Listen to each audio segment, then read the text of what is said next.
SIR और UGC को लेकर आम आदमी पार्टी प्रवक्ता सीएम चौहान ने साधा भाजपा सरकार पर निशाना। सीएम चौहान ने कहा, एसआईआर के तहत भाजपा काट रही है विपक्ष की वोट। यूजीसी को लेकर बोले सीएम चौहान, हिंदू मुस्लिम नहीं, अब एससी एसटी ओबीसी और स्वर्णों को भिड़ाना चाह रही है भाजपा। सीएम चौहान ने दी चेतावनी, अगर यूजीसी वापस नहीं होगा तो सड़कों पर होगा आंदोलन। एसआईआर और यूजीसी को लेकर आम आदमी के प्रवक्ता सीएम चौहान सरकार पर बड़ा निशाना साध रहे हैं और किस तरह से एसआईआर और यूजीसी को लेकर सरकार पर निशाना साध रहे हैं, जानेंगे किस तरह से एसआईआर पर आपको शक हो रहा है और आप बड़े आरोप सरकार पर लगा रहे हो। एसआईआर के माध्यम से नहीं, आज देश के हालात ऐसे करती हैं, ये नए नए प्रोपेगेंडा लाते हैं। अगर इनसे पुरानी बातों पे सवाल पूछें तो अब एसआईआर ले आई, उससे पहले बात करी तो उससे पहले नोटबंदी ले आई। अब से पहले कह रहे थे कि जब नोटबंदी, ये नोट हम ये इस तरह से नोट ला रहे हैं कि हमारा जो पाकिस्तान से नोट आते हैं ना, वो आतंकवाद खत्म हो जाएगा। कौन सा आतंकवाद खत्म हो गया? तो एसआईआर के माध्यम से ये क्या करना चाह रहे हैं कि इनके पास में सारे हथकंडे फेल हो चुके हैं। अब एसआईआर के माध्यम से विपक्षी की वोट काटो और अपने वोट बढ़ाने का काम करो। जैसे दिल्ली में प्रवेश वर्मा जी थे, प्रवेश वर्मा जी जो अब चुनाव जीते, जो हमारे आम आदमी पार्टी के राष्ट्रीय अध्यक्ष अरविंद केजरीवाल जी चुनाव हारे मात्र 3000 वोटों से। तो प्रवेश वर्मा जी का कौन सा इतना बड़ा परिवार रहा, उनके एक ही घर में तकरीबन 50 से 60 वोट मिली, तो वो और हमारी जो ओरिजिनल वोट नहीं वो कटने का काम हुआ। तो मैं दिल्ली में मनीष सिसोदिया जी के चुनाव के कार्य देखता था, हमने खूब जमीनी स्तर पर देखा, तो हमारी वोट काटने का काम करा, उनकी वोट को डल। विपक्ष या जितनी भी राजनीतिक पार्टियां हैं, हमेशा जब भाजपा सरकार सत्ता में आती है तो यही कहती है कि ईवीएम की गड़बड़ से, ईवीएम से वोट चोरी की गई है। और अब आम आदमी पार्टी हो या फिर और जितनी भी पार्टियां लगातार एसआईआर पर निशाना साध रही हैं, अब एसआईआर के द्वारा वोट चोरी का आरोप लगा रही हैं सरकार पर। ऐसा क्यों हो रहा है? ईवीएम का मतलब ये नहीं कि हम ये नहीं कह रहे, ईवीएम बेचारी मशीन है, इसका सॉफ्टवेयर किसके हाथ में है? हमारा कहना ये, हमारी पार्टी ने भी आरोप लगाए थे, हमारी पार्टी ने सिद्ध करके भी दिखाया दिल्ली विधानसभा के अंदर, सौरभ भारद्वाज जी ने, उन्होंने सिद्ध करा कि ईवीएम भी हैक हो सकती है अगर कोई करना चाहे। लेकिन ये जो हमारे देश में अमित शाह मोदी जो हैं, उनका तो सीधा फंडा पूरा है कि कैसी ईवीएम के द्वारा आ जाए तो अच्छी बात है, नहीं आए तो पार्टी के प्रत्याशी को तोड़ लो, वो भी नहीं आए तो उनके घोटाले सिद्ध वो काम करो, सीबीआई ईडी भेजो, उससे भी नहीं आएगा तो जेल में डालो, जेल में नहीं डालेगा तो वो पार्टी को तोड़ देते हैं। जैसे महाराष्ट्र में शरद पवार की पार्टी तोड़ी, शिवसेना जिसने बीजेपी का एक शुरुआत उनको उठाकर बड़ा काम करने का काम करा, वो तोड़ने का काम करा। तो इनका काम है तोड़ फोड़ की राजनीति करो। विधायक तो चोरी कर लेते हैं, दुनिया वोट चोरी करते हैं, विधायक चोरी कर लेते हैं। चंडीगढ़ मेयर चुनाव में देखा आपने, जबरदस्ती सामने सबके मीडिया के सामने ही वो वोट चोरी करा के अपनी जबरदस्ती तानाशाही दिखानी चाहिए। एसआईआर में ये गलत है कि क्या आपने अब से पहले चुनाव लड़े जो चल रहे हैं इसी वोटर लिस्ट के आधार पर, क्या इतने 1 लाख फर्जी वोट थे पहले, या चुनाव आयोग अभी एक्टिव हुआ है? नंबर 1 बात। दूसरी बात, एसआईआर के माध्यम से ये है कि जहां हम एसआईआर कर रहे हैं, सबकी पारदर्शिता, सभी की वोट बिल्कुल आपकी, जिसकी वोट अगर हमारी एक वोट यहाँ है यूपी में और एक वोट गुजरात में है, तो बिल्कुल सही बात है कि हमारी गुजरात में वोट रखो या यूपी में रखो, अच्छी बात है, ये होना भी चाहिए। लेकिन जिसकी वोट गुजरात में नहीं है और आप यहाँ इस बात पे कह के काट रहे हैं कि आपकी वोट यहाँ नहीं रह सकती, आप उसकी डॉक्यूमेंट जमा करिए। कोई आदमी ने हाई स्कूल पास नहीं करी, वो कहाँ से डॉक्यूमेंट हाई स्कूल का लेकर आएगा? किसी का कभी जन्म प्रमाण पत्र नहीं बना 80 साल पहले, तो कहाँ से जन्म प्रमाण पत्र लेकर आएगा? सर एक बात बताइए, एसआईआर से जुड़ी बात है, आप लगातार कितने सालों से वोटिंग कर रहे हैं, वोट कितने सालों से डाल रहे हैं? तकरीबन हमारा 6-7 बार हो गया, यानी तकरीबन 30 साल के करीब वोट डाल रहे हैं। तो हर चुनाव में देखते होंगे कि 100% कभी भी पोलिंग नहीं होता है, चुनाव मतलब वोटिंग 100% नहीं होती है, कभी 65% तो कभी 55%, कभी 58% रहती है। तो वो क्यों रहती है? नहीं, वो तो इसलिए रहती है कि भाई कोई आदमी नहीं आ पाया है, कोई बुजुर्ग खत्म हो चुके हैं, कोई चीजें हो गई हैं। लेकिन अब मेरा कहना यह है कि क्या अब एसआईआर से 100% वोटिंग हो नहीं, मैं वही चीज समझाना चाह रहा हूँ। जैसे कि सरकार कह रही है कि अभी आप पंजाब में रह रहे हैं, आपकी वोट यहाँ पर है, आपने ये स्वीकार किया है कि वो वोट यहाँ की कटनी चाहिए या फिर एक जगह की रहनी चाहिए। तो ऐसे ही काफी लोग लाखों की संख्या में, जैसे कि आप बता रहे हैं, वोट कट रहे हैं, इधर से उधर लोग हुए हैं, दूसरे जनपद में जाके शिफ्ट हो गए हैं, दूसरी स्टेट में जाके शिफ्ट हो गए हैं, वो वोटों का प्रभाव यहाँ पर पड़ रहा है, वो कटती हुई दिख रही है। मेरा कहना यह है कि इनका तरीका, हर चीज काम करने का बहुत गलत तरीका होता है।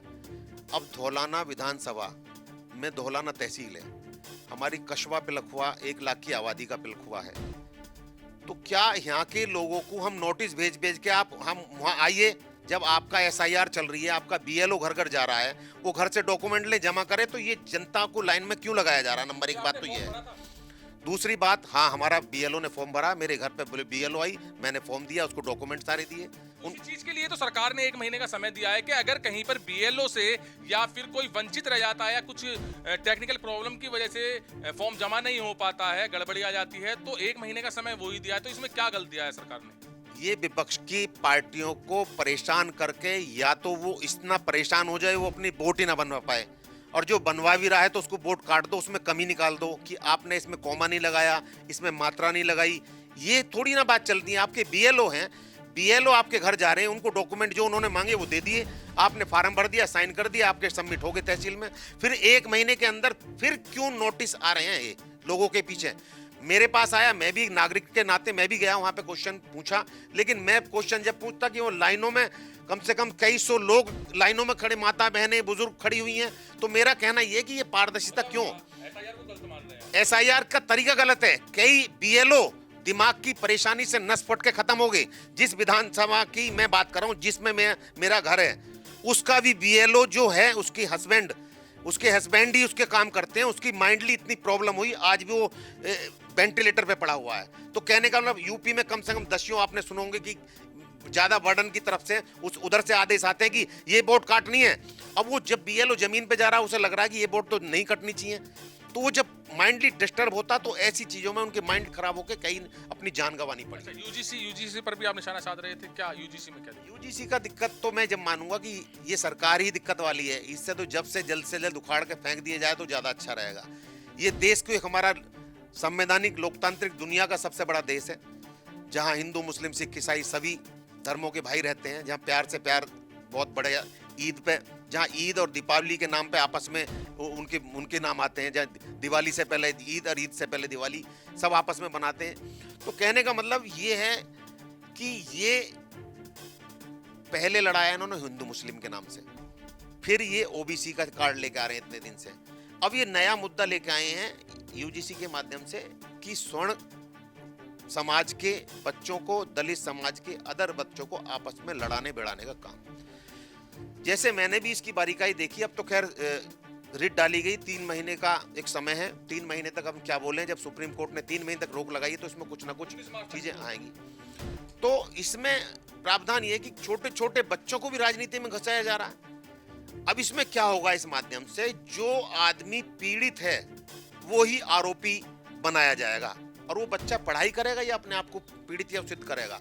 अगर वो सिद्ध करे ना करे, उसकी शिकायत से ही उसको मैनेजमेंट को ये आदेश हो जाएंगे कि आप इन पे कार्रवाई करें, नहीं तो आपके स्कूल पे, कॉलेज पे हम कार्रवाई करें। सर, एक सबसे बड़ा सवाल ये है इस चीज को लेकर, जहां पर स्वर्ण की बात की जा रही है, स्वर्ण किस तरह से उच्च श्रेणी में आता है, किस तरह से संपन्न है, जहां पर उसको इस कमेटी में भी, यूजीसी कमेटी में भी नहीं रखा गया, किस तरह से संपन्न माना जाता है या किस तरह से उच्च श्रेणी में माना जाता है स्वर्ण को? ये चंगू मंगू की पार्टी है।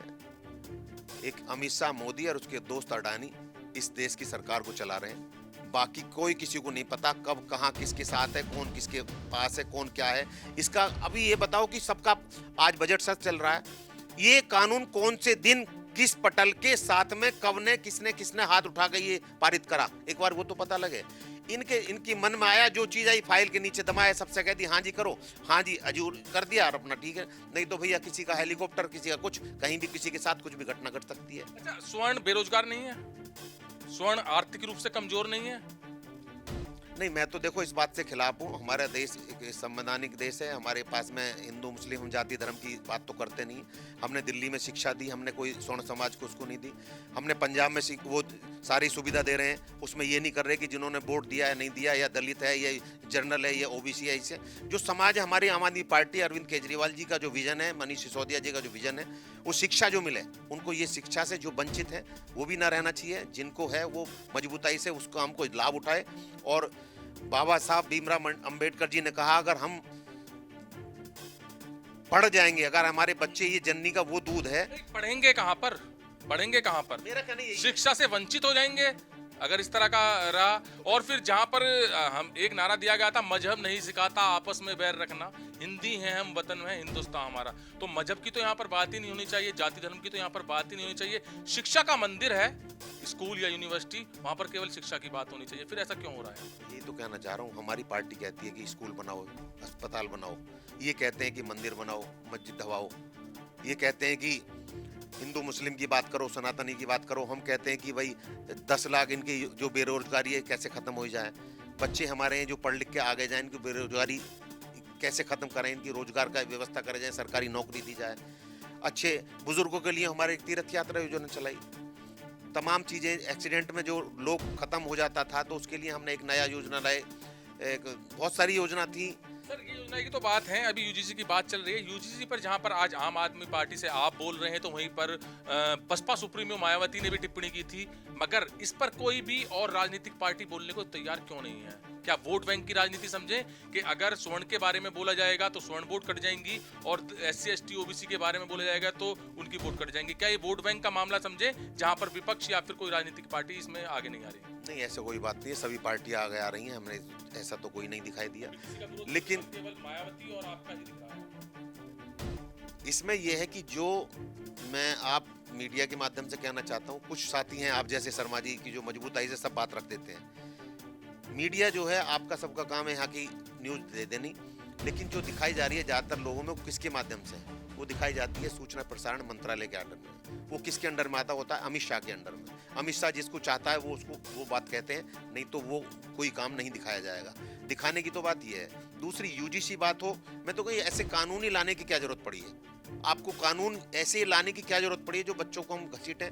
हम बिजली पे, पानी पे, शिक्षा पे, स्वास्थ्य पे, बॉर्डर पे, कभी हमारा अमेरिका दोस्त बन जाता है, कभी चाइना बन जाता है, तो वो हमारी देश की नीति क्या है? आपने घुसपैठियों की बात करी, घुसपैठिया पहले तो बहुत सारे घुसपैठिया में पार करने हैं। मैं ये बता दूं कि आज तक कितने घुसपैठिया बांग्लादेश भेज दिए गए, नंबर 1 बात। अब तक हमारे देश में कितने घुसपैठिया बाकी हैं, नंबर 2 बात।